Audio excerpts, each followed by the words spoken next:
আল্লাহ রসুল সাল্লাল্লাহু আলাইহি সাল্লাম যখন নবুয়ত পেলেন 40 বছর বয়সে, ওনার উপর কোরআন নাজিল হতে লাগলো।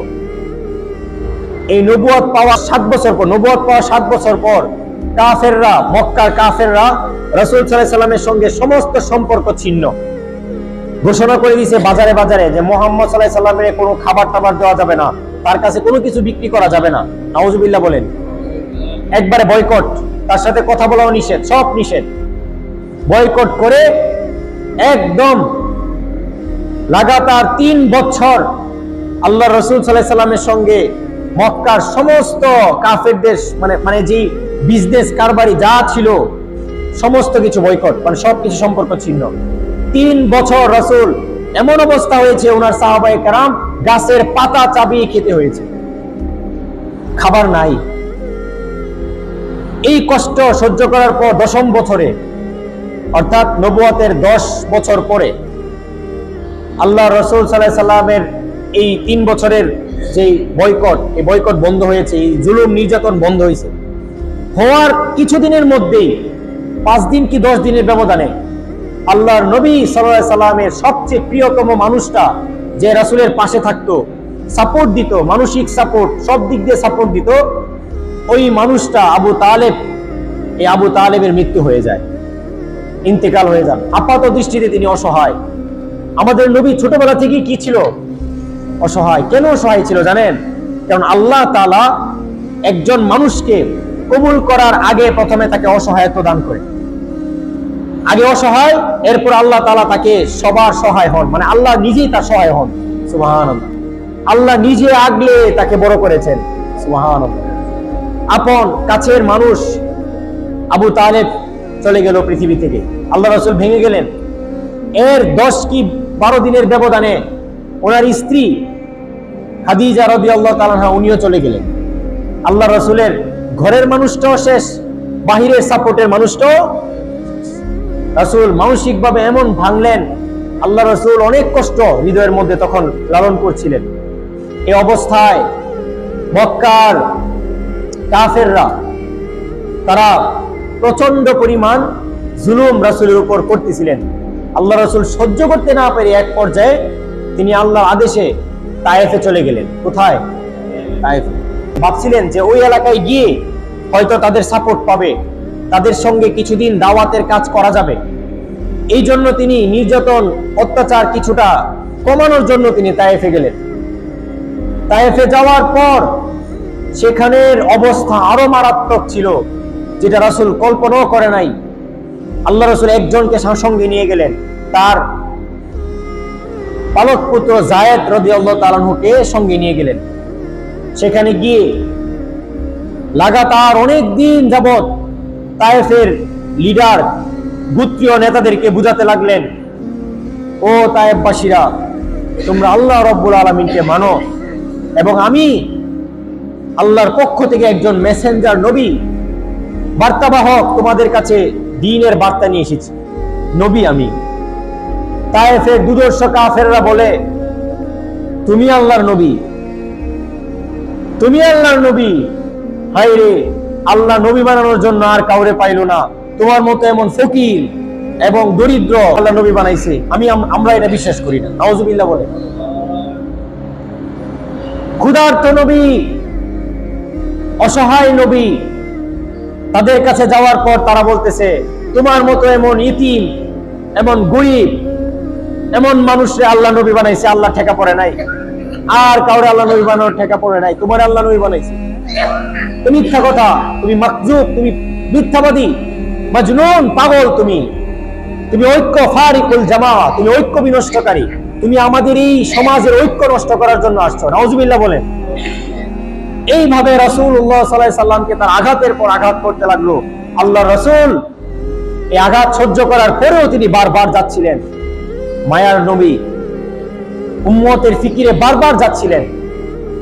এক পর্যায়ে যখন তারা দাওয়াত নিলই না, আল্লাহ রাসূল তাদেরকে বললেন, ঠিক আছে, তোমরা তো আমার দাওয়াত কবুল করলে না, তো তোমাদের কাছে আমার একটা আন্তরিক একটা রিকোয়েস্ট হলো, অনুরোধ হলো, দয়া করে তোমরা এই যে তোমাদের কাছে আইসা দাওয়াত দিলাম, এটা তোমরা মক্কাবাসীরে বইলো না। এটা যদি তোমরা মক্কাবাসীরে বলো, তারা আমার উপর প্রচুর পরিমাণ জুলুম করবে। আল্লাহর নবী এই কথা বলতে না বলতেই তারা তো এই সংবাদ মক্কায় পৌঁছালোই যে রাসূল আয়েশা দাওয়াত দিছে, এটা তো তারা জানাইলই। এর উপরে তারা তাদের বংশের ছোট ছোট বাচ্চাদেরকে আল্লাহর নবী সাল্লাল্লাহু আলাইহি সাল্লামের পিছনে বড় বড় পাথর দিয়ে লিলিয়ে দিল যে এই পাগল রে, এই জামাত বিনষ্টকারী রে, তোমরা ইচ্ছা মতো পাথর মারে এখানে হত্যা করো, নাউজুবিল্লাহ বলে। এরপর দৃশ্য আরো করুন। তায়েফের ছোট বাচ্চা থেকে নিয়ে যুবক পর্যন্ত, নবজোয়ান প্রত্যেকটা ব্যক্তি হাতে পাথর নিয়ে আল্লাহর নবী সাল্লাল্লাহু আলাইহি সাল্লামকে উত্তপ্ত গরমের মধ্যে, ওই রাস্তা আজও আছে, দুই পাহাড়ের মধ্যবর্তী রাস্তা দিয়ে যখন আয়েশা করতেছিলেন, ওই সময় তারা জুড়ে রাসূলের মাথা থেকে নিয়ে শরীরের বিভিন্ন অঙ্গ প্রত্যঙ্গে এমন ভাবে পাথরের আঘাত করতেছিলেন। একদিক দিয়ে উপরে সূর্য, নিচ দিক দিয়ে গরমের তাপ, একাদার্সে অনেকদিন যাবৎ ক্ষুধার্ত, খাবার নাই, একটা খিজুর পর্যন্ত খায় নাই, এমন ক্ষুধার্ত নবী, মায়ার নবী, শরীরের মধ্যে এক একটা পাথরের আঘাত লাগতেছিল, আর ওই জায়গা ছিন্ন বিচ্ছিন্ন হয়ে রক্তের ফোয়ারা বের হয়ে আসছে। এমন ভাবে শরীর থেকে রক্ত বের হচ্ছিল, হাদিসের মধ্যে আছে রক্ত বের হয়ে আল্লাহর নবী সাল্লাল্লাহু আলাইহি সাল্লামের পা আর জুতার মধ্যে আঠা লেগে গেছে। রাসূল বেহুশ হয়ে সেখানে পড়ে গেছে। এই পড়ে যাওয়া মানুষটাকে টেনে তুলে দাঁড় করিয়ে আবার পাথর মারা। এই অবস্থায় রাসূল নিজের যতটুকু শরীরে শক্তি নিয়ে আল্লাহ রাসূল পালানোর চেষ্টা করলেন। সামনে যেতে না যেতে আরো 4-5টা পাথর যখন ঘাড়ের বরাবর, পিঠের বরাবর লাগছে, আল্লাহ রাসূল পড়ে গেছে সেখানে। ঘাড়ের রগের মধ্যে যখন 8-10টা পাথরের আঘাত লাগছে, রাসূল সেখানে উপুশ, একদম বেহুশের মতো হয়ে সেখানে রক্তাক্ত হয়ে পড়ে গেছে। আল্লাহ রাসূলের পালক পুত্র যায়েদ রাদিয়াল্লাহু তাআলা আনহুর কলিজাটা ছিঁড়ে যাওয়ার উপক্রম। তিনি তার বুকটাকে এভাবে ছড়িয়ে দিয়ে বলতেছে, হায় তায়েফবাসী, তোমরা তোমাদের নবীর উপর এমন ভাবে অত্যাচার করছো যে নবী না আসলে তোমাদের অস্তিত্বই থাকতো না, তোমরা মারতে চাও, আমাকে মারো। এভাবে যায়েদ রাদিয়াল্লাহু তাআলা তার বুকটাকে এরকম ভাবে উঁচিয়ে দিলেন। যায়েদ রাদিয়াল্লাহু তাআলা পুরো বুক থেতলিয়ে দিল পাথরের আঘাতে। পাথরের আঘাত ইটের আঘাতের মতো নয়, পাথরের আঘাত কোনো সাধারণ আঘাত নয়, এটা বড় শক্ত আঘাত। পাথরের একটা ঢিল যদি আপনার মাথায় লাগে, আপনি বুঝতে পারবেন এটা কত মারাত্মক। এই ঢিল যখন যায়েদের শরীরে লাগলো, থেতলিয়ে যাচ্ছে, থেতলিয়ে যাওয়ার পরে তিনি তার পিঠটা দিয়ে দিলেন। এরপরও তারা পাথর মারা বন্ধ করলো না। আল্লাহর ফেরেশতারা আকাশ থেকে কাঁদতেছে। জিবরাইল সহ্য করতে না পেরে জমিনে চলে আসছে, এসে বলতেছে, ওগো নবী, আল্লাহর সমস্ত ফেরেশতারা আপনার দৃশ্য দেখে, এই অবস্থা দেখে কাঁদতেছে। আপনি এমন দুরবস্থা, আপনি একবার বলেন মালাকাল জিবাল, 2 পাহাড়ের ফেরেশতাকে আমি আমার সঙ্গে নিয়ে এসেছি, একবার অনুমতি দেন, পুরো তায়েফকে জমিন থেকে নিশ্চিহ্ন করে দেব।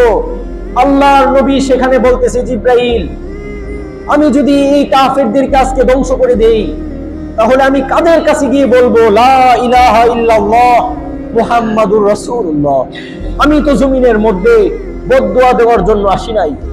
জিবরাইল, ওরা তো আমার উম্মত, ওদেরকে আমি জান্নাত দেখানোর জন্য আসছি। আমি তো এটা আশা করি যে আমার আল্লাহ আজকে আমারই কষ্ট, নির্যাতন, মাজলুমিয়াতের উসিলায় আমার এই উম্মতগুলোকে একদিন, এই প্রজন্ম থেকে একদিন এমন মানুষকে বের করবেন যে আমার সাক্ষ্য দিবে, আমার আরবের সাক্ষ্য দিবে, আমার নবুয়তের সত্যতা প্রমাণ করবে, লা ইলাহা ইল্লাল্লাহ মুহাম্মাদুর রাসূলুল্লাহ বলে। এই কথা বলে রাসূল বদদুয়া না করে সেখান থেকে আসলেন। পাশে খেজুরের বাগান ছিল, খেজুরের বাগানে গিয়ে কোন রকম একটা খেজুরের গাছের নিচে এসে বসে আল্লাহ রাসূল কাঁদতেছিলেন। প্রচন্ড ব্যথা, শরীরে রক্ত ঝরতেছে, খেজুরের বাগানের মধ্যে বসে কাঁদতেছেন, একটা গাছের নিচে বসা, অসহায় অবস্থা। ওই খেজুরের যে বাগানের দারোয়ান ছিল, বিদুর্মী, সে ইহুদি ছিল, তার নাম ছিল আদ্দাস রাদিয়াল্লাহু তাআলা আনহু। পরবর্তীতে তিনি মুসলমান হয়েছেন, সাহাবী হয়েছেন। ওনার নামে এখনো ওই খেজুরের বাগান, ওই বাগানের এখানে এখন একটা মসজিদ আছে। ওই মসজিদ যেখানে রাসূল যেই বাগানে বসেছিলেন, ওই আদ্দাস যখন দেখলেন যে রাসূল এভাবে বসে কাঁদতেছে, তার মায়া হলো। কষ্ট লাগছে হৃদয়ের মধ্যে। কিছু খেজুর, কিছু আঙ্গুর খেজুর একটা বাটিতে নিয়ে ওই বাগানের যেখানে রাসূল বসে আছে নিয়ে গেছে। বলতেছে, আহা, মানুষটাকে এভাবে মারলো। দাওয়াত, তায়েফের মানুষগুলো দাওয়াত কবুল করছে না, তো মারলো কেন? না করলে নাই, তার কি অপরাধ ছিল? সে তো তাদের কোনো ক্ষতি করে নাই, গেছে দাওয়াত দিতে, না মানলে তাকে বের করে দিবে। কিভাবে মারলো? একটা মানুষকে এভাবে মারতে পারে? লোকটা কাঁদতেছে এরকম অসহায় অবস্থায়। আব্বাসের মনের মধ্যে কষ্ট লাগছে। এই আঙ্গুর খেজুর দিল, আল্লাহ রাসূল এটা হাতে নিলেন, বিসমিল্লাহ বলে খেলেন, আর বললেন, তোমার নাম কি? বললো, আমার নাম আব্বাস। বলতেছে, তোমার বাড়ি? আমার বাড়ি নিনুয়া এলাকায়। তখন বলতেছে, ও, তুমি আমার ভাই ইউনুসের এলাকার মানুষ? তুমি আমার ভাই ইউনুসের এলাকার মানুষ?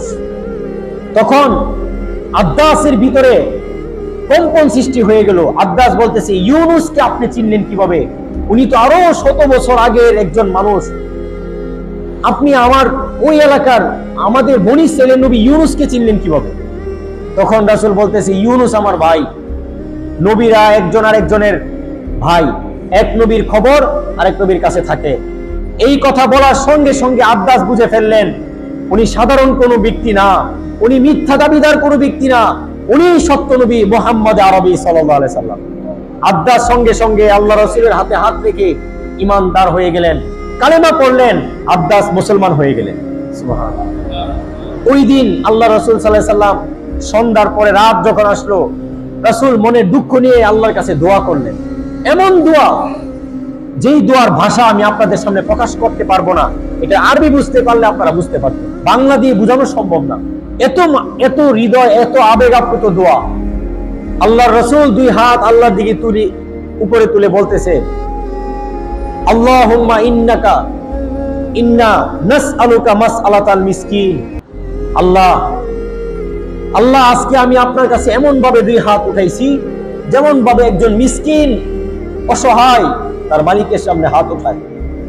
আল্লাহ, আমি আজকে এমন অবস্থায় আপনার দরবারে উপস্থিত হয়েছি, আনাল বাঈসুল ফাকিরুল মুস্তাগীথুল মুস্তাজির আল ওয়াজিলুল মুশফিকুল মুকির। হে আমার রব, আমি আজকে দুর্দশাগ্রস্ত, আমি ফকির, আমি অসহায়, আমার কোনো সহায় নাই, আমার কেউ নাই। শব্দ দেখেন, তিনি শব্দগুলো আল্লাহর কাছে বলতেছে, আল্লাহ আমি অসহায়, আমি ফকির। তিনি বলতেছেন, ইন্না নাসআলুকা মাসআলাতাল মিসকিন, আল্লাহুম্মা ইন্নাকা তা'লামু সিররি ওয়া আলানিয়াতি। আল্লাহ, আপনি আমার ভিতর বাহির সব জানেন। ওয়া তা'লামু মাকানি, আল্লাহ আপনি এটাও জানেন আমার অবস্থান এখন কি, আমি কতটা কেমন এখন, আপনি এটা জানেন। আল্লাহুম্মা ইলাইকা আশকু দুআফা কুওয়াতি। ও আল্লাহ, আমি আজকে আমার দুর্বলতার, আমি যে আজকে অসহায়, আমি যে আজকে দুর্বল, আমি যে তায়েফবাসীর বিপক্ষে আমি কিছু করতে পারি নাই, আল্লাহ আমি আমার দুর্বলতা আজকে স্বীকার করতেছি। দুআফা কুওয়াতি ওয়া কিল্লাতা হিলাতি ওয়া হাওয়ানি আলান নাস। আল্লাহ, মানুষের কাছে আমার অসহায়ত্বের অবস্থান আমি তোমার কাছে প্রকাশ করতেছি। এরপরে রাসূল বলতেছে, ইলা মান তাকিলুনি, ও আমার আল্লাহ, ও মালিক, ইলা মান তাকিলুনি, আপনি কাদের কাছে আমাকে ন্যস্ত করলেন? আপনি কার কাছে আমাকে পাঠালেন? ইলা আদুইন বাঈদিন ইয়াতাহাজ্জামুনি, যারা আমাকে পাথর মেরে আমাকে জর্জরিত করে ছেড়ে দিল। আল্লাহ, আপনি কার কাছে পাঠালেন? আপনি কাদের কাছে এনে আমি অসহায়কে আপনি কাদের কাছে এনে ছেড়ে দিলেন? যারা আমাকে পাথর মারতে মারতে আমার পিঠটাকে জাজরা করে দিছে।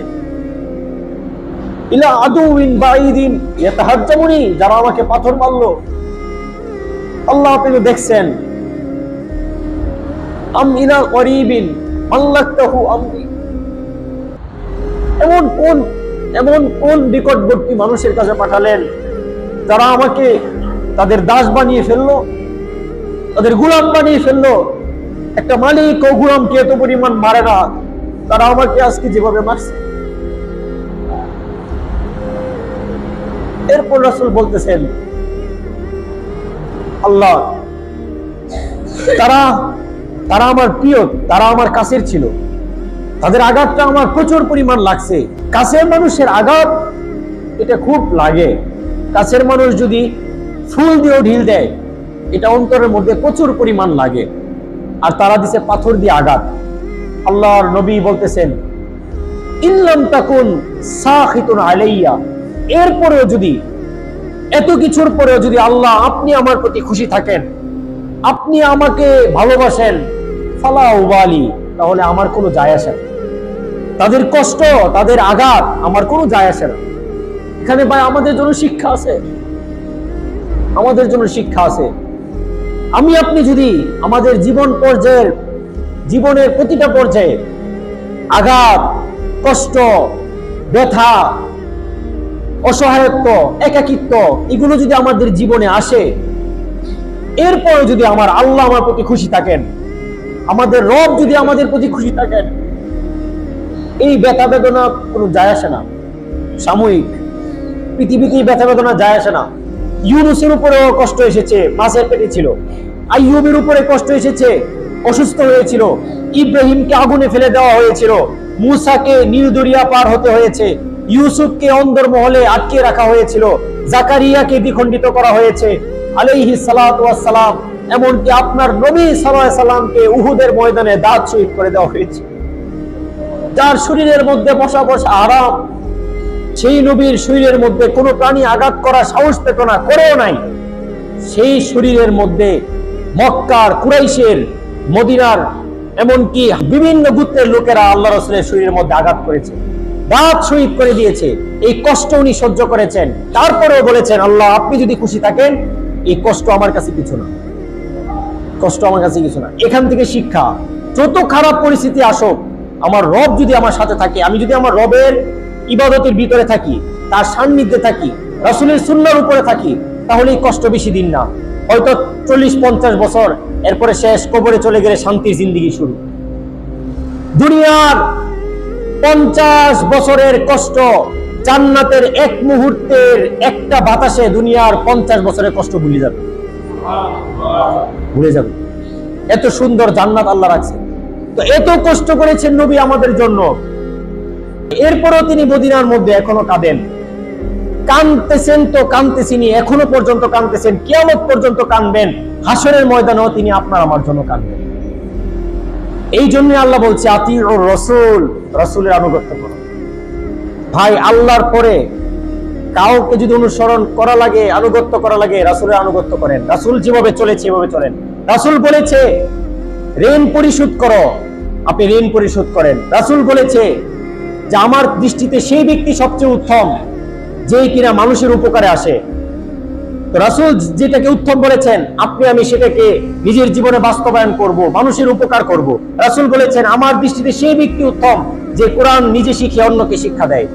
রাসূল বলেছে আমার দৃষ্টিতে সেই ব্যক্তি উত্তম যে তার পরিবারের কাছে ভালো। রাসূল বলেছেন আমার কাছে সেই ব্যক্তি উত্তম যে তার বন্ধুর কাছে ভালো। রাসূল বলেছেন আমার কাছে সেই ব্যক্তি উত্তম যে তার কথা সুন্দর, যার হৃদয় সুন্দর, যার কথায়, যার হৃদয়ে, যার আচার আচরণে মানুষ শান্তি পায়, আমার কাছে সেই ব্যক্তি উত্তম। রাসূল এই কথাগুলো বলেছেন। এখন আপনি যদি রাসূলকে ভালোবাসেন, তাহলে আপনার কথা হবে সবচেয়ে সুন্দর। আপনার মুখ দিয়ে আর গালি বের হবে না, আপনার মুখ দিয়ে আর মানুষের উপর আঘাতকারী কোনো শব্দ বের হবে না, আপনি আর মানুষকে আঘাত করবেন না। আপনি যদি রাসূলকে ভালোবাসেন, আপনি কোরআনের প্রতি আসক্ত হবেন। আপনি যদি রাসূলকে ভালোবাসেন, তাহলে আপনার হৃদয় হবে সুন্দর। আপনি যদি সত্যিকার অর্থে আজ থেকে রাসূলকে ভালোবেসে থাকেন, তাহলে আপনি হবেন নামাজি, আপনি হবেন আল্লাহর কাছে প্রিয়, আপনি হবেন পরিবার পরিজনের কাছে প্রিয়, আপনি হবেন আপনার স্ত্রী, সন্তান, বন্ধু বান্ধব সবার কাছে হবেন সবচেয়ে শ্রেষ্ঠ, যদি আপনি রাসূলকে ভালোবেসে থাকেন। আর যদি আর রাসূলকে ভালো না বাসেন, তাহলে মুখে মুখে বলতে পারবেন, আচার আচরণে যদি এগুলো প্রকাশ না পায়, তাহলে মুখে মুখে বলতে পারবেন আশেকে রাসূল। আর আশেকে রাসূলের নাম বিক্রি করে 2 কেজি 5 কেজি করে জিলাপি খেতে পারবেন, কিন্তু রাসূলের ভালোবাসাকে আমি আশেকে রাসূল হতে পারবেন না। আশেকে রাসূল জিলাপি খাওয়ার নাম না নিয়া, আশেকে রাসূল অন্তরের জিনিস, নবী অন্তরে ব্যবহার করার জিনিস। নবী শুধুমাত্র একবার মনে করে আর বাহি সারা জিন্দেগি ত্যাগ করে দিয়ে, এটার নাম নবীর ভালোবাসা না। নবীকে যে ভালোবাসে তার চেহারার দিকে মোহাম্মদকে দেখা যাবে, তার চুলের মধ্যে মোহাম্মদ প্রকাশ পাবে, তার দাড়ির মধ্যে মোহাম্মদ প্রকাশ পাবে, তার শরীরের মধ্যে মোহাম্মদ প্রকাশ পাবে, তার কথার মধ্যে বোঝা যাবে মোহাম্মদুর রাসূলুল্লাহ, তার চালচলনের মধ্যে বোঝা যাবে মোহাম্মদুর রাসূলুল্লাহ। সেই হলো সর্বশ্রেষ্ঠ আশিকে রাসূল। আশিকে রাসূল খালি মুখে মুখে বলার জিনিস না। এই জন্য সত্যিকারের আশিকে রাসূল হন, সত্যিকারের আল্লাহকে মানেন, সত্যিকার অর্থেই নবীর প্রেমিক হন। ইনশাআল্লাহ আল্লাহ রাব্বুল আলামিন দুনিয়া ও আখিরাতে আল্লাহ তাআলা আমাদেরকে কবুল করবেন।